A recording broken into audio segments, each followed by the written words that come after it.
कहते हैं कि हाथ में आया मौका open parenthesis chance close parenthesis कभी जाने नहीं देना चाहिए, लेकिन समस्या ये है कि हम में से ज्यादा लोग इस बात को समझ ही नहीं पाते कि कौन सा मौका open parenthesis chance close parenthesis हमारे लिए सही है, या फिर हम अपनी ईगो, एटीट्यूड या यूं कहें नासमझी की वजह से उस एक मौके को भी गंवा देते हैं। बहुत समय पहले की बात है। एक मूर्तिकार था जो मिट्टी से बहुत अच्छी मूर्तियां बनता था। एक रोज मिट्टी खोदते हुए उसे चमकता हुआ एक पत्थर मिला। अपने घर की खूबसूरती बढ़ाने के लिए उसने उस पत्थर को घर के दरवाजे में लटका दिया। कुछ दिन बाद एक बनिया मूर्तियां खरीदने उसके घर आया और उसकी नजर उस पत्थर पर पड़ी। बातों बातों में बनिए ने उस पत्थर का रेट पूछा। मूर्तिकार बोला, इस पत्थर के बदले तुम चाहो तो मुझे 2 किलो शक्कर दे देना। बनिए ने 2 किलो शक्कर के बदले उस पत्थर को खरीद लिया। अपने तराजू की शोभा बढ़ाने के लिए उसने उस चमकीले पत्थर को तराजू पर लगा दिया। एक दिन एक ज्वेलर की नजर उस बनिए के तराजू पर पड़ी। उस पत्थर को देख वो ज्वेलर समझ गया कि बनिए ने इसे एक मामूली सा पत्थर समझकर अपने तराजू पर लगाया हुआ है। उसने बनिए से उसका रेट पूछा। बनिए ने कहा, बस 10 रुपये। ज्वेलर बहुत कंजूस और लालची था। वो बनिए के साथ मोल भाव करने लगा कि 10 में नहीं 5 रुपए में दे दो। बनिए ने मना कर दिया। ज्वेलर ने सोचा कि इतनी जल्दी भी क्या है, कल आकर फिर कहूंगा, अगर नहीं मानेगा तो 10 रुपये देकर खरीद लूंगा। संयोग से कुछ घंटे बाद एक दूसरा ज्वेलर कुछ जरूरी सामान खरीदने उसी बनिए की दुकान पर आया। तराजू पर बंधे उस पत्थर को देखकर वो सरप्राइज हो गया।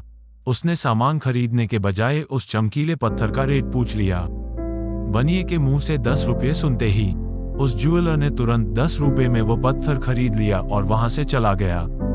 दूसरे दिन पहले वाला ज्वेलर बनिया के पास आया और 10 रुपये देते हुए बोला, लाओ वो पत्थर मुझे दे दो। बनिया बोला, वो पत्थर तो कल एक दूसरा आदमी 10 रुपये में ले गया। ये सुनकर वो ज्वेलर उदास हो गया। अपना एक काम करने के लिए वो बनिए से बोला, अरे मूर्ख, वो कोई मामूली पत्थर नहीं बल्कि एक कीमती हीरा था जिसकी कीमत कई लाखों में है और तुमने उसे सिर्फ 10 रुपये में बेच दिया। तो बनिया बोला, मुझसे बड़े मूर्ख तो तुम हो। मेरी नजर में तो वो बस एक पत्थर था जिसकी कीमत मैंने 8 रुपये की शक्कर देकर चुकाई थी, पर तुम सब कुछ जानते हुए भी उस लाख रुपए की कीमत के पत्थर को 10 रुपये में भी नहीं खरीद सके। ये छोटी सी मोटिवेशनल कहानी हमें ये बात सिखाती है कि जिंदगी में कुछ चांस ऐसे होते हैं जो हमें सिर्फ एक ही बार मिलते हैं। जो लोग समझदारी से काम लेते हैं वो उन मौकों को कभी भी आने वाले कल के लिए नहीं छोड़ते। हम अपनी रियल लाइफ में भी कई बार लोगों से ये सुनते हैं कि अगर हमने उस दिन ऐसा कर लिया होता तो शायद आज लाइफ कुछ और ही होती। अपनी खुद की कमियों की वजह से जब हम किसी मौके को गंवा देते हैं तो उसका रिग्रेट हमें हमेशा रहता है। इसलिए लाइफ में अगर कभी भी आपको कोई ऐसा चांस मिले जो आपके लिए सही हो तो उस चांस को कभी अपने हाथों से जाने ना दें। सही चीजों के लिए फैसले लेने में अगर आप ज्यादा वक्त बर्बाद करेंगे तो हो सकता है वो चीज आपको फिर कभी मिले ही ना, क्योंकि कई बार जो चीज हमारे लिए बनी होती है वो हमारी ही बेवकूफियों की वजह से किसी और की हो जाती है। जब हम अपने सही फैसले आने वाले कल के लिए टाल देते हैं तो उसकी वजह से कई बार हम अपना आज मिला हुआ मौका भी गंवा देते हैं। कुछ लोग खुशकिस्मत होते हैं जिन्हें जिंदगी बार बार मौके देती है, पर हर किसी के साथ ऐसा नहीं होता, इसलिए अपने चांसेस को कभी वेस्ट मत कीजिए।